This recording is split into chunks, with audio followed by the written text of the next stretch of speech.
ہمارا یہ خیال تھا کہ 2018 میں سب سے بڑی دھاندلی ہوئی ہے، لیکن 2024 نے تو اس کا بھی ریکارڈ توڑ دیا۔ جمعیت علماء اسلام کی مرکزی مجلس عاملہ نے ہر چند کے پارلیمنٹ میں جانے اور تحفظات کے ساتھ جانے کا فیصلہ کیا، لیکن اس صورتحال سے چاروں صوبوں میں جا کر صوبائی جو ہمارے جنرل کونسلز ہیں، مجالس عمومی ہیں، ان کو اعتماد میں لینا۔ چنانچہ ہمارا پہلا اجلاس صوبہ خیبر پختونخوا میں ہوا اور ابھی دوسرا اجلاس ہے یہاں کراچی میں ہو رہا ہے، اس کے بعد پھر پنجاب میں جائیں گے۔ بلوچستان میں بہت سخت سردی ہے، مختلف اطراف سے لوگوں کے جمع ہونے میں دقتیں آ رہی ہیں، تو اس کو فی الحال مؤخر کیا ہے۔ لیکن یہ ایک حقیقت ہے کہ جمہوریت اپنا مقدمہ ہار رہا ہے اور پارلیمنٹ اپنی اہمیت کھو رہی ہے۔ اس صورتحال میں اب کیا کیا جائے؟ یہ پارلیمنٹ جس وقت ہم دیکھ رہے ہیں یہ عوام کی نمائندہ نہیں ہے، یہ دھاندلی کی پیداوار ایک پارلیمنٹ ہے جس میں کچھ لوگ اپنے آپ کو حکمران کہلائیں گے اور قوم کے دلوں پر وہ حکومت نہیں کر سکیں گے۔ ان کی جسموں پہ تو شاید حکومت کر سکیں، لیکن قوم دل سے اس کو تسلیم نہیں کرے گی۔ اس حوالے سے ہم آج یہاں کراچی آئے ہیں، یہاں کے صوبائی جنرل کونسل اور یہاں کے ورکرز، ان کے ساتھ ہم نے ساری صورتحال پہ بات کرنی ہے اور پھر مزید ہم پورے ملک میں تحریک چلانے کا ایک لائحہ عمل بھی بنائیں گے۔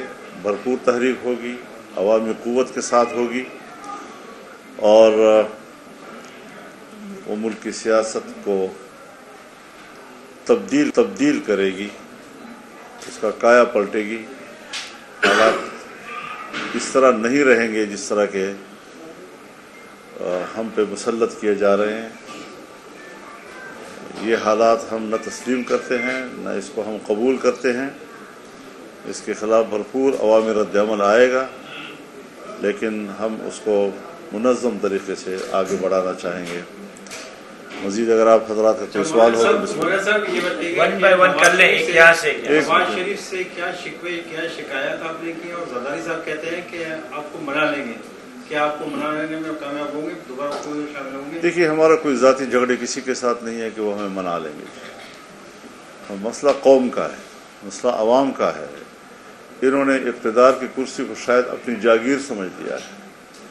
وہ سمجھتے ہیں ہم پوری اسمبلی جو ہے وہ پیسے کی طاقت پر خرید لیتے ہیں۔ چنانچہ سندھ اسمبلی خریدی گئی ہے، بلوچستان اسمبلی خریدی گئی ہے اور مختلف صوبوں میں انہوں نے جو پیسہ انویسٹ کیا ہے، پیسے کی بنیاد پر اگر ملک کی حکومت چلنی ہے اور اسمبلیاں خریدنی ہیں تو پھر ظاہر ہے کہ ہم تو فارغ ہیں۔ مولانا صاحب، پی ٹی آئی کہہ رہی ہے کہ ملک کی بڑا گرینڈ الائنس بنانے جا رہے ہیں سندھ میں، جیسا کہ 4 جماعتی اتحاد ہے، جو بی جے اور جے یو آئی، جو الیکشن میں دھاندلیوں کے خلاف مدعا رکھے۔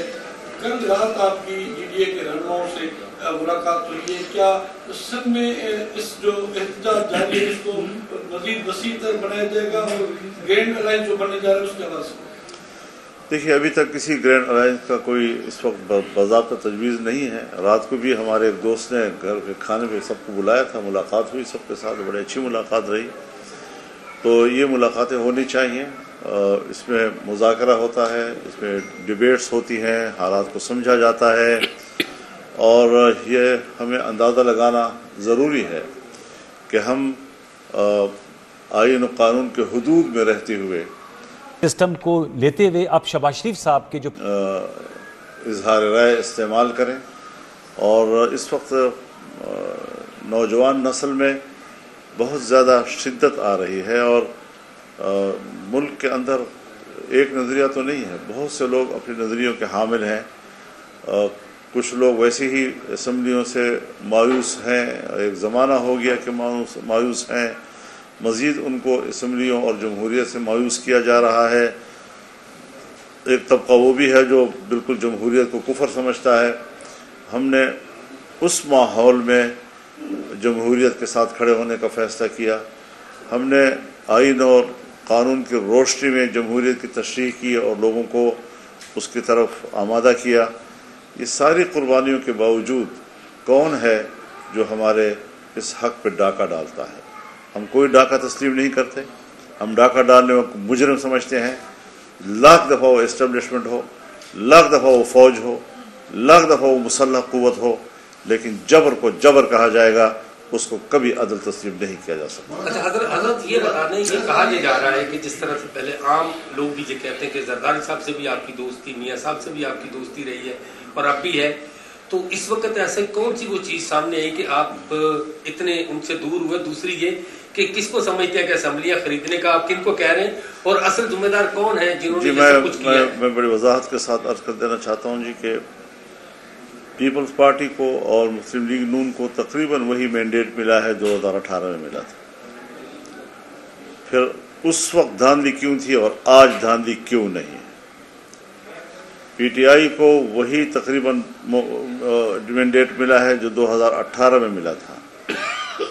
اس وقت دھاندلی نہیں تھی، آج دھاندلی کیوں ہے؟ دونوں سے سوال ہے. لیکن جمعیت علماء اپنے اصولی موقف پہ قائم ہے. دھاندلی 18 میں ہوئی ہے تب بھی دھاندلی ہے، دھاندلی 2024 میں ہوئی ہے تب بھی دھاندلی ہے. جہاں تک پارٹیوں کا تعلق ہے، ضرور سب دوست تشریف لائے ہیں، ان کے اکابرین تشریف لائے ہیں، ہم نے ان کو احترام دیا ہے. احترام کا رشتہ تو پہلے بھی رہا ہے، آئندہ بھی رہے گا. پی ٹی آئی کے وفود بھی آئے ہیں، ایک سے زیادہ مرتبہ وہ تشریف لائے ہیں، ہم نے ان کو بھی احترام دیا ہے، عزت دی ہے. اور سیاست میں آپ جانتے ہیں کہ ہم نے کبھی بھی تلخی کو فروغ نہیں دیا، تعصبات کو فروغ نہیں دیا، گالم گلوچ کو فروغ نہیں دیا.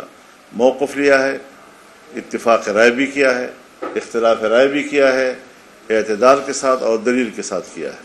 لیکن میں آپ کو اطمینان دلاتا ہوں کہ اب تک ہم اپنے موقف پہ قائم ہیں. پارلیمنٹ میں جائیں گے، احتجاجی اور تحفظات کے طور پر ہم جائیں گے. کوئی ووٹ ہم نے استعمال نہیں کرنا، اور انشاءاللہ العزیز ہماری جو دوست جماعتیں جو ہمارے پاس تشریف لائے، بار بار لائے، انشاءاللہ اب وہ اصرار نہیں کریں گے. ہم نے اپنے موقف ان کو تقریباً منوا لیا ہے. مولانا صاحب، آپ پی ڈی ایم کی سربراہی کی اس زمانے میں آپ کی اس وقت کی فوجی قیادت سے ملاقاتیں بھی ہوئی، لیکن یہ کیسے ہو گیا کہ مسلم لیگ نون اور پیپلز پارٹی کو تو ان کی ساری سیٹیں مل گئی، لیکن جن سیٹوں پہ آپ سمجھتے تھے آپ کو امیدوار دکھنا چاہیے، نہ صرف آپ بلکہ مذہبی جماعتوں کو اس الیکشن میں بڑا دور پرے رکھ دیا گیا ہے. تو آپ کیا سمجھتے ہیں اس کے ذمہ دار کیا وہی قوتیں جو 2018 میں جنہوں نے الیکشن؟ جی بالکل وہی قوتیں ذمہ دار ہیں. یہ بین الاقوامی دباؤ میں بھی رہتے ہیں. ایسے حالات میں جب میں اسرائیل کے خلاف حماس کی قیادت سے ملنے جاؤں گا تو بین الاقوامی سطح پر ناراضگیاں تو پیدا ہوں گی. امریکہ بھی اور یورپ بھی جو اسرائیل کے مظالم کی پشپناہی کر رہے ہیں ان کو تو تکلیف ہوگی. افغانستان میں شکست کھا چکے ہیں، وہاں امارت اسلامیہ کی حکومت ہے. ہم پاکستان اور ان کے تعلقات کو بہتر بنانے کے لیے گئے، ہم نے ان کے استحکام کی بات کی، اور اس کے استحکام پاکستان کی ضرورت ہے. تو ظاہر ہے کہ ان کی ناراضگی تو ظاہر ہے کہ ان کے استحکام کے لیے ہم بات کریں گے تو وہ ناراض تو ہوں گے.